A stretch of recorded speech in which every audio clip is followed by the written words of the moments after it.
High বন্ধুরা, অনেক দিন ধরে বানাবো ভেবে ভেবে আজকে অবশেষে শাখাটা বানাতে দিতে চলে আসলাম। এই যে দেখো, এখানে পেটির ডিজাইন পছন্দ করছিলাম যে কোন ডিজাইনটা বানাবো, তবে কোনো ডিজাইনটা আমার খুব একটা পছন্দ হচ্ছিল না। আমার বাবা তাই অবশেষে এই ডিজাইনটা বললো, এই ডিজাইনটা নিয়ে বানা, এটা ভালো হবে। তাই আমার বাবার কথা মতন ওই ডিজাইনটাই সিলেক্ট করলাম। আর এই যে আমার শাখাটা, যেটার উপরে ওই ডিজাইনের পাত বানিয়ে বসানো হবে। ওরা 2-3 দিনের মধ্যেই দিয়ে দেওয়া হবে। তারপর নতুন জামা পরে একটু ঢং দিচ্ছিলাম মার দোকানে এসে। আমরা অনেকেই হয়তো চিনে থাকবে এই স্কুলটাকে। এই বাচ্চাগুলোকে দেখে আমার নিজের ছোটবেলায় কথা মনে পড়ে গেল। এই স্কুল, এই পার্কে যে কত সময় কাটিয়েছি তার কোনো ঠিক ঠিকানাই নেই।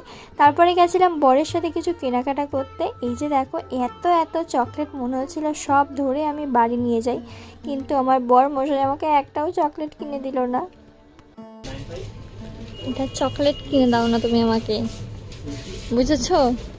হ্যাঁ, এটা চকলেট কিনে দাও না।